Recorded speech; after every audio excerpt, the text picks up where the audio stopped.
we've got the first member of Eden Zero's elemental form making their move. This character, Laguna, as he is calling himself, the water spirit Laguna, seems pretty interesting. So the chapter, when I was thinking about, the whole elemental form in Eden Zero, I was thinking more of, oh, well, maybe it'll be, more of like elements from like the periodic table or something, something maybe along those lines, because Draken Joe is an alchemist. You work that in there.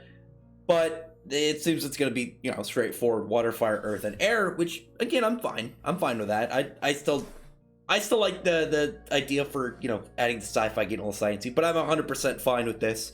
I say this because I like how Draken Joe described it. Is there the elemental four for him, because he's like, oh yeah, the four elements are all part of, what make up matter and are part of the truth of alchemy, which I thought was pretty neat. I like that aspect because it added like a little bit to his character of just showing like that he seems to find alchemy as some absolute. And I think that's probably why he likes money as money, as like an absolute presence a lot of the time. Well, really, in the majority of the time, money talks. Money has a lot of effect. So well, maybe it will be a nod to whatever his backstory is when we find out more about him. But as it were, everybody on the Eden Zero ship is like looking at the damage that happened. They've defeated Seth, Diego, and Maria. Diego and Seth exploded. They self-destructed. Diego, it's like whatever. I mean, he's a big beefcake guy. It's not a big deal with him. I liked Seth's design. I wish that he wasn't, seemingly fodder. Not a big deal. And it was a nice flex on Witch, who again makes sense of why she is able to do that. She's very powerful. She was a member of the former Demon King's crew. Big intergalactic space pirate criminal guy. And again, it's still I thought it really did nice on adding on to Valkyrie's death, because it was like, oh well, she didn't have her battle dress, so of course that whole scene, like, she was overrun by these guys. But as it were, they're now getting ready to interrogate Maria, and Rebecca and Happybot are looking at the entry hole that they had, and the fact that the metal is pretty much paper now. It is paper, and that it was shot with a some form of beam. And Witch is saying how the metal that makes up the Eden Zero ship is a special metal. It's called garnanium, and an average weapon, just an average ship weapon, wouldn't even really do much damage. It would take more just to scratch it. Obviously, Eden Zero is a special ship, and not only that, we've seen like areas will self-repair, but it wasn't just like shot with a normal one. It was shot by a weapon on their ship that has ether grip properties.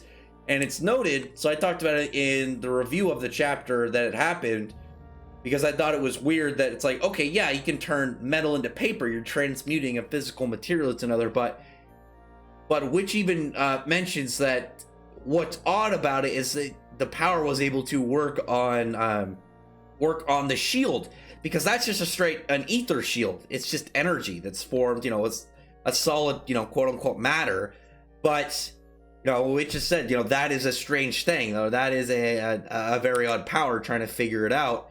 And Herman's able to do it's like, yeah, it's probably Draken Joe's power. They're giving information to Shiki and Co. And Shiki's like, thinking like, metal into paper, and he's just like imagines Pino just turned into like a sheet of paper. I assume it was him, because otherwise this will be like, how does nobody else notice? I just assume it's Shiki's imagination. But the characters are, discussing now they gotta try and figure out how to bring down Draken Joe for trying to mess with their ship. And Draken Joe at that point just is like, again, he's always steps ahead of them, comes on display to all the people within the Belial Goer, and it's like, hey, anybody who is able to capture them, any of your debts that you have towards me, we'll call it null and void. You get a clean slate. And at that point, obviously, you have a bunch of criminals all in debt to this big crime boss. They're gonna immediately want to go for that that clean slate victory of like they can capture them. Obviously these guys are fodder. I mean, there might be like a couple members in there that are just like, hey, these guys could be useful. It might be somewhat of a fight in order for to keep them from capturing them. There's got to be at least a couple competent people in there. Maybe then we could have Jin show up and help. I don't know. I'm hoping Jin will make a return on soon. But because of the bounty put on their head, every single member of that's on board the Beliogor is like chasing after him. And I like that not only was Warren a little cameo character in the chapter, I thought it was funny that because being on the Beliogor, he was a refugee from Gil, so he was a criminal in the Eden Zero world. Obviously it's an Easter egg, for the Fairy Tale Guild member. But I just like that idea of not only like, oh no, he's there, it's like, no, he's a criminal there, and he's in the background chasing everybody. And then you have Sibber just kind of like, doing stuff at his bar, being like, damn, Wise, you might have fucked up. And the the little secretary, little assistant guy for Drac and Joe is like, if you're sending out the Element 4, there's not going to be really much of a point of having the citizens get involved. And Drac and Joe he's having fun. He's like, I got to keep their hopes up somehow. He charges them a lot, so he's going to have to, he's going to, as he says, throw him a bone. And all of this, he's talking about the Element 4, and how the elements make up the foundation of alchemy and the truth of things. And that because of that, they're part of him, in a way. And again, I like that. I'm hoping that is some form of little teaser about, when we find more about Drac and Joe as a character. I'm hoping that we can look back on a comment like that and say like, oh well, this makes a lot more sense now. It says more now that we have that aspect in place. But then I get back to Shiki and crew, they're discussing what they need to do, and Wise has developed like an app on his little phone that he can pretty much use like a fake little layover like hologram of them that is set up to the whole like dress factory that's on the Eden Zero ship, so that they can pretty much put on like disguises. They can put on like digital disguises to go over them. And because of that, you have like Wise puts on the chick outfit that he had, that avatar that he had in Digitalis. Shiki is like a greaser. Pino gets her normal like her Digitalis outfit, so she looks like a human. I want her to get her human body soon. She just looks so cute and so happy when she gets that body. And Homura is in what actually looks like Ellie's dance outfit from Rave Master, which I thought was neat because it gets brought up in the Heroes chapter that this chapter Eden Zero came out at. And I think Homura had the best. They had an attempt at trying to make sense of it, where it's like, oh, there were dancers in the clubs, just wanted you to fit in. And Homura made a good sense of, if you don't change my face though, then why is that gonna matter? It completely defeats the purpose of putting on the disguises. And she changed herself to look like some like big fancy dress girl. She's got a nice hat and just like a big fancy gown dress. Just like she looks like a noble woman, and she's ready to go on a night in town. But I mean, that outfit would work on Sunjewel. I don't think it will work on Beliogor, where a lot of the characters are criminals. But I don't think anyone's gonna question her at this point. Maybe they'll just she'll draw attention, but maybe they won't go too much into it. But as they're getting their plan, they're like, oh well, Drac and Joe is a loan shark. We'll try and say, hey, we want to borrow money, and then attack him. It's a very straightforward plan of like, well, yeah, if you instantly knock him out and defeat him, then yeah, sure, that'll work. But Drac and Joe isn't some pushover. We've already seen that, and his crew. So gonna go pretty rough for them. And here's Pino just happy that she's got this form. Shiki is happy that she's happy. He's crying out of tears of joy. And at that point, you have Laguna show up, and he's talking about how people crying in front of him is bad, like tears are weakness, and anybody who cries in front of him will never walk again. And because Shiki's crying, he gets turned into water and just turned into a puddle. And I'm wondering how that like power really like could be useful, because if you like just mind game somebody and it's like, now your friend's dead, I instantly killed them, they could probably have like maybe like tears of just like anguish or anger, and anything that seems to be tear related seems to work with his power. And so this is one of the things I really like about Hiramashima is you can go read Rave Master and then see parts of it in Fairy Tales. Like, for instance, you had Crash Cookie in Rave Master. He was a character that was part of Doryu's crew, and he had a really good power. He could just like crumble things that touch him, and really OP. And they defeat him by, making it so he ended up crushing the floor of the ship, and he pretty much just fell into the ocean. And it was like, wow, that's a really powerful ability. Obviously, it ended up being used against him on this character that was only in like 2 chapters. Really good power, not utilized like to a full extent. And so Hiramashima took that put it on Guild Arts, who much more prominent character. And in this case, if you go back and look at Warcry, a member of Quattro Cerberus, who had tier magic, and one of the things about him that was actually noted is like Sting and Rufus, and then like the members of Sabretooth were like noted, like Sting straight up says like he likes this magic. He thought it was an interesting magic.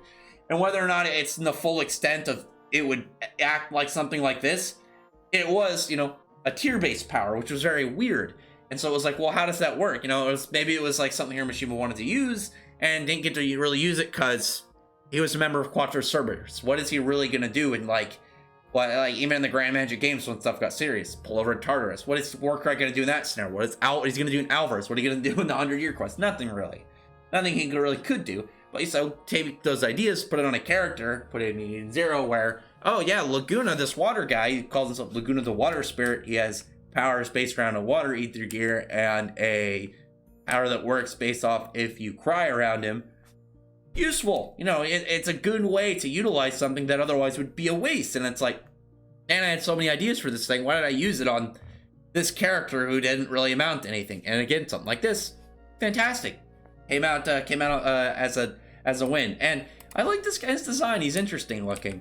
I'm guessing the key on his shirt, because like, you know, a key goes into a lock. I'm guessing it's like a reference to Juvia, because Juvia locks her, you know, as her name is. And the fact that he's the water person of the Elemental 4 of Eden Zero, Juvia was the water person of Fairy Tale.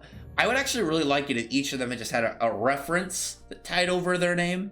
Man, actually thinking about it, if you took the Eden Zero Elemental 4 and the Fairy Tale Elemental 4 and put them against each other, one thing that is actually a fact is just like, look at it, is Laguna straight counters Arya, because Arya cried a lot because he found things sorrowful.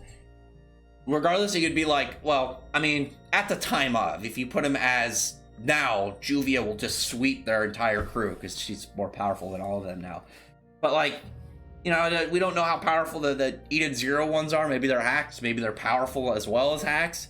But regardless of that, like, Laguna, like, hard counters Arya. He would straight just flip him over unless Arya knew beforehand to get serious. Like, second that goes in, bam, it just takes him out. Like, he's not going to get, like, well, Arya had the ability to null magic with his magic, but it's not going to happen when you're a puddle, dude. So, other than that, comment below, tell me what you thought about this chapter. It's a good introduction, actually. I really like this. It wasn't like, he didn't come out as some like throwaway guy. He had a neat power. They're gonna have to figure out how to undo it in order to